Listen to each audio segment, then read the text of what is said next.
Hi hello guys, स्वागत है आपका हमारे अपने YouTube channel spoken English by Anand sir. और आज की क्लास में हम आपको हिंदी व्याकरण पढ़ाने जा रहे हैं। हिंदी व्याकरण की हमने अब तक 2 क्लासें पढ़ाई हैं। अगर आपने वो नहीं देखा है तो आप हमारे channel spoken English by Anand sir पर जाकर देख सकते हैं। ठीक है, इसके पहले 2 क्लासों में हमने वर्ड विचार के बारे में ही बात किया और आज भी वर्ड विचार के बारे में ही बात करेंगे। तो चलिए बिना समय को व्यतीत करते हुए आज की क्लास को शुरू करते हैं। ठीक है, अगर आप हमारे चैनल पर नए हैं तो चैनल को सब्सक्राइब करें, वीडियो को लाइक करें और लोगों तक शेयर करें। ठीक है, चलिए आज की क्लास को शुरू करते हैं और वीडियो के अंत तक बने रहिए जिससे कि आपको हर एक टॉपिक समझ में आता रहे। तो चलिए आज की क्लास में हम आपको वर्ड विचार का टॉपिक पढ़ाने जा रहे हैं। वर्ड विचार में जिह्वा के आधार पर स्वर के भेद पढ़ाने जा रहे हैं। तो हेडिंग डालेंगे जिह्वा के आधार पर स्वर के भेद। लिखेंगे जिह्वा के आधार पर स्वरों के भेद। ये जो हम वर्ड विचार आपको पढ़ा रहे हैं इतना डीपली से, ये आपको हर एक परीक्षा में काम आने वाला है। ध्यान रहे कि ये आपको कोई भी कंपटीशन में आप परीक्षा देंगे, कोई भी कंपटीशन में आप पेपर देंगे किसी भी कंपटीशन का, तो वहां पर आपको इसकी जरूरत पड़ेगी। तो इसलिए इन सब टॉपिक को ध्यान से पढ़िए जिससे कि आपको दोबारा ना पढ़ना पड़े। तो लिखेंगे क्या, जिह्वा के आधार पर स्वरों के भेद। तो जिह्वा के आधार पर स्वर के 3 भेद होते हैं, ऐसे बना लीजिए। पहला आपका होता है अग्र स्वर, पहला होता है आपका अग्र स्वर। दूसरा होता है आपका मध्य स्वर और तीसरा होता है आपका पश्य स्वर, पश्य स्वर। ठीक है, आई होप कि क्लियर हो रहा है आपको। इसके पहले भी जो वीडियो मैंने पढ़ाया है, बनाया है और आप लोगों तक पहुंचाया, उसमें आपके सारे टॉपिक क्लियर हैं। अगर वो टॉपिक क्लियर है तो आज का टॉपिक आपको आसानी से समझ में आ जाएगा। अगर वो टॉपिक आपका क्लियर नहीं है तो ये वीडियो आपको आसानी से नहीं समझ में आएगी, थोड़ा दिक्कत होगी, बाकी समझ में आएगा। ठीक है, तो आपको ये आसानी से समझ में आ जाएगा। चलिए ठीक है, आज की क्लास को अभी यहाँ पे समझ रहे हैं जिह्वा के आधार पर स्वरों के भेद। तो जिह्वा के आधार पर हमने अभी आपको बताया कितने होते हैं, 3 होते हैं। कौन कौन से, अग्र स्वर, मध्य स्वर और पश्य स्वर। तो आइए जानते हैं अग्र स्वर किसे कहते हैं। तो हेडिंग डालेंगे अग्र स्वर।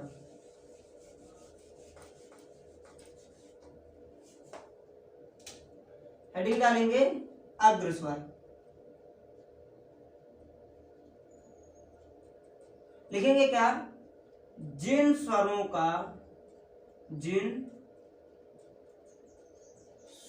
के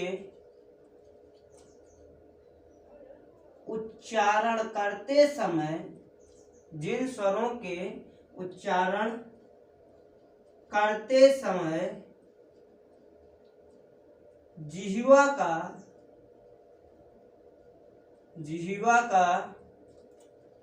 अगला भाग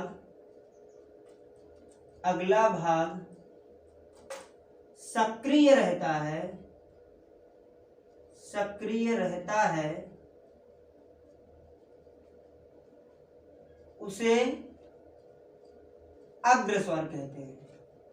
उसे अग्र स्वर कहते हैं।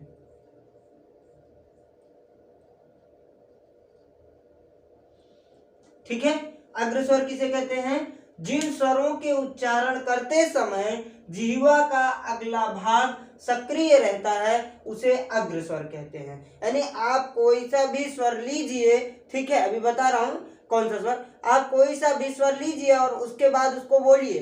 अगर आप उसको बोलेंगे तो आप देखेंगे कि जीभ का जो आगे वाला हिस्सा होता है, आगे वाला भाग, वो आपका चलता रहता है, यानी सक्रिय रहता है, काम करता रहता है। ऐसे स्वर को हम क्या कहेंगे, अग्र स्वर कहेंगे। तो लिखेंगे क्या, कौन कौन से हैं, जैसे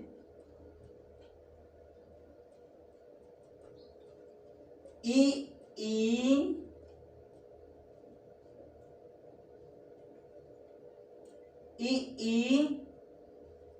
ए ऐ और री। ई ई ए और री आपका क्या है, अग्रस्वर है। क्या है, अग्रस्वर है। आई होप कि ये टॉपिक आपका क्लियर है। चलिए बढ़ते हैं आगे की तरफ, और अगला हमारा टॉपिक है मध्य स्वर। तो हेडिंग डालेंगे मध्य स्वर। जहां भी आपको डाउट हो पास करके दोबारा देख लीजिए, अगर उसके बाद भी अगर कोई डाउट है तो आप कमेंट करके हमसे पूछ सकते हैं, ठीक है। चलिए हेडिंग डालिए मध्य स्वर।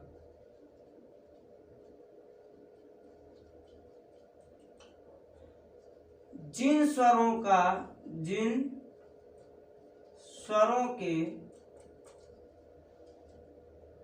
उच्चारण करते समय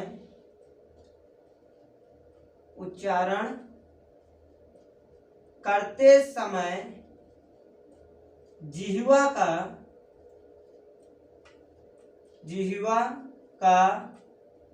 मध्य भाग सक्रिय रहता है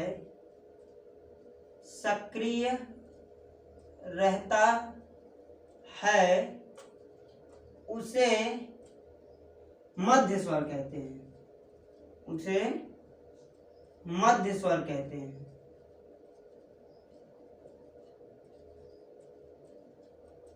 जैसे छोटा, ठीक है।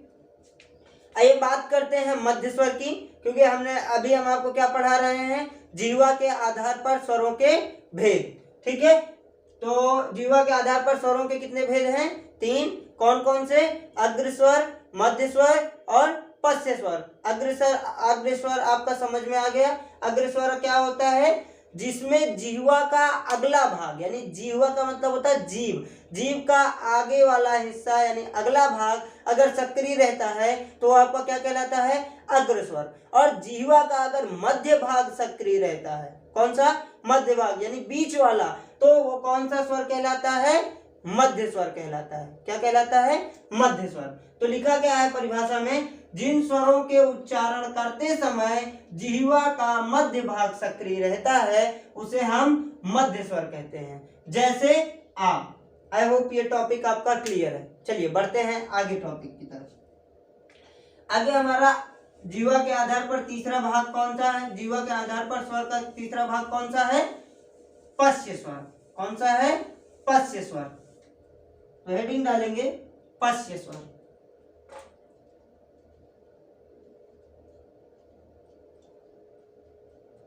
लिखेंगे आप क्या लिखेंगे, क्या, जिन स्वरों के उच्चारण करते समय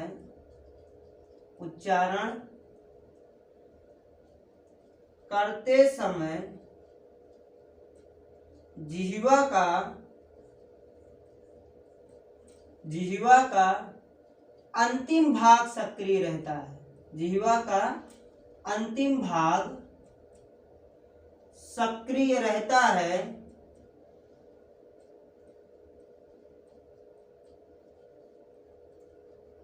उसे पश्य स्वर कहते हैं, उसे पश्य स्वर कहते हैं।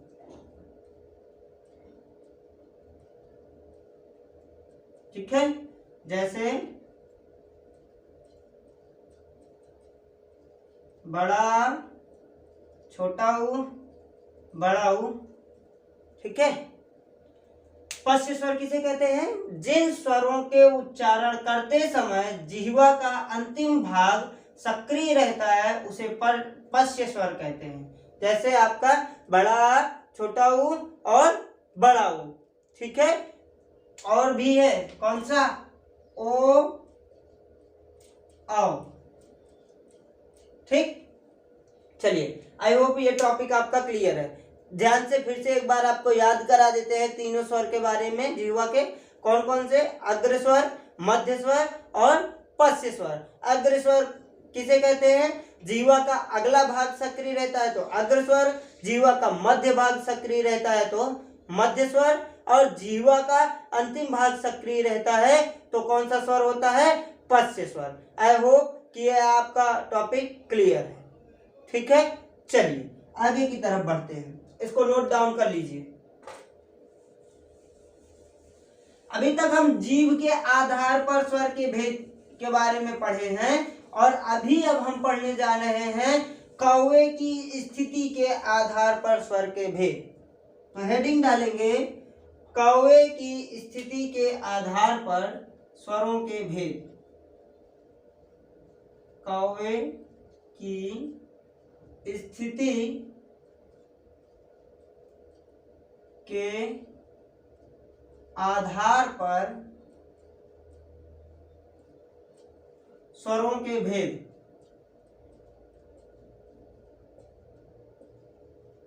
स्वरों के भेद तो लिखेंगे क्या, कौवे की स्थिति के आधार पर स्वर के कितने भेद हैं, दो भेद हैं। कितने, दो। पहला है आपका निर्नुनासिक स्वर, निर्नुनासिक स्वर, और दूसरा है आपका अनुनासिक स्वर, अनुनासिक स्वर। ठीक है, चलिए अभी तक हम जीव के आधार पर पढ़ चुके हैं, ओष्ठ के आधार पर इसके पहले वाले वीडियो में हम पढ़ चुके हैं, जीव के आधार पर इसी वीडियो में पढ़े, और अब हम कौवे के आधार पर यानी कौवे की स्थिति के आधार पर, यानी हमारा जो कौवा होता है, कौवा जिससे आवाज निकलती है, ठीक है, काला वाला कौवा नहीं, ठीक है। तो कौवे की स्थिति के आधार पर हम स्वर के दो भेद पढ़ने जा रहे हैं। कौन कौन से, निरनुनासिक स्वर और अनुनासिक स्वर। तो चलिए जानते हैं निर्नुनासिक स्वर किसे कहते हैं। तो हेडिंग डालेंगे निर्नुनासिक स्वर।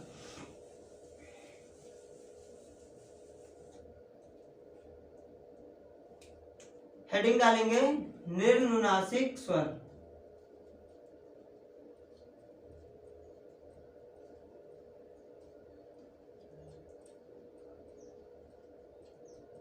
चलिए लिखेंगे क्या, जिन स्वरों के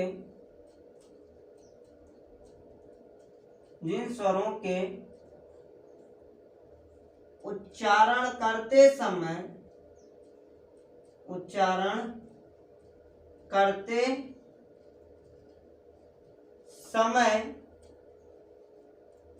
कौवा नाक के विवरण को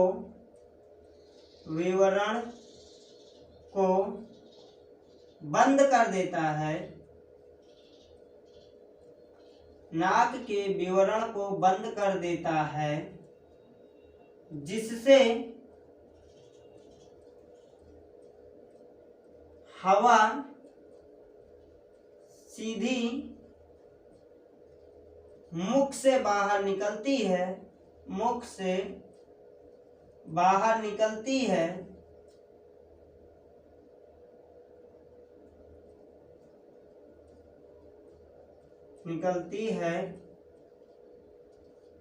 उसे निरनुनासिक स्वर कहते हैं, निरनुनासिक स्वर कहते हैं।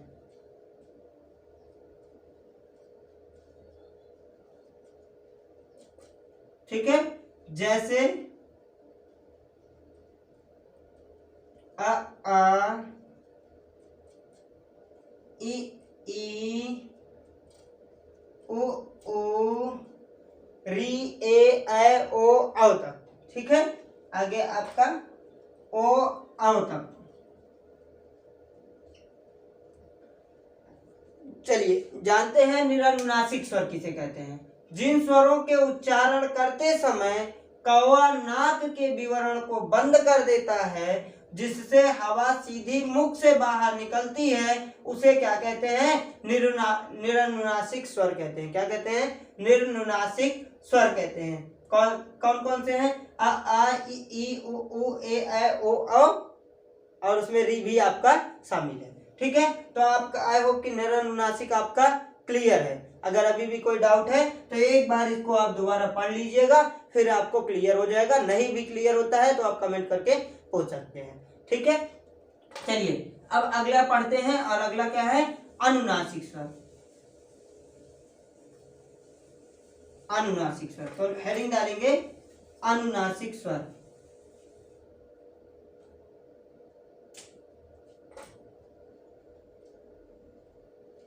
अनुनासिक स्वर लिखेंगे क्या? जिन स्वरों का उच्चारण करते समय,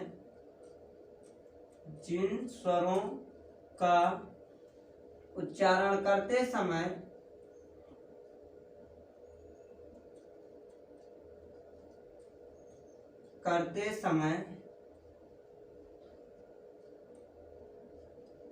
कौवा बीच में ही अटक जाता है, कौवा बीच में ही अटक जाता है, में ही अटक जाता है, जिससे हवा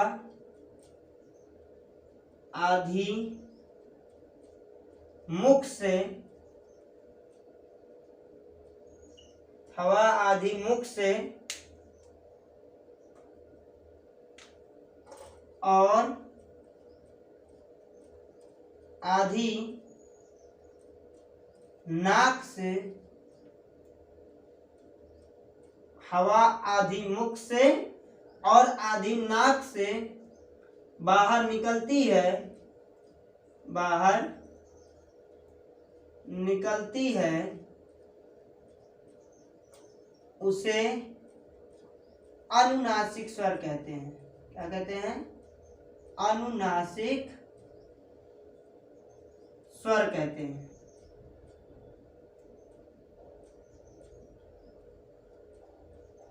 ठीक है, चलिए अनुनासिक स्वर समझते हैं। जिन स्वरों का उच्चारण करते समय कौवा बीच में ही अटक जाता है, जिससे क्या होता है? हवा आधी मुख से यानी मुंह से बाहर निकलती है और आधी आपका नाक से बाहर निकलती है, उसी को हम क्या कहते हैं? अनुनासिक स्वर कहते हैं। जैसे आपका चंद्रबिंदी लिख लीजिए, जैसे ये आपका चंद्रबिंदी का वो है चिन्ह है, चंद्रबिंदी, जैसे चंद्रबिंदी। ठीक है, और इसका उदाहरण भी लिख दीजिए, जैसे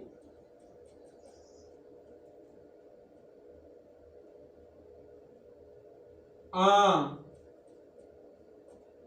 ई, है ना, ये सारे। ठीक है, आई होप कि ये टॉपिक भी आपका क्लियर है। चलिए आगे बढ़ते हैं। तो जो भी चीजें आज की क्लास में हम पढ़े हैं, चलिए आपको एक बार रिवाइज करा देते हैं फटाफट। तो अभी तक हमने क्या क्या पढ़ा है? जीवा के आधार पर स्वर के भेद कौन कौन से? अग्रस्वर, मध्य स्वर और पश्च स्वर। ठीक है, अब उसके बाद हमने क्या पढ़ा है? कौवे की स्थिति के आधार पर स्वर के भेद कौन कौन से हैं? 2 हैं।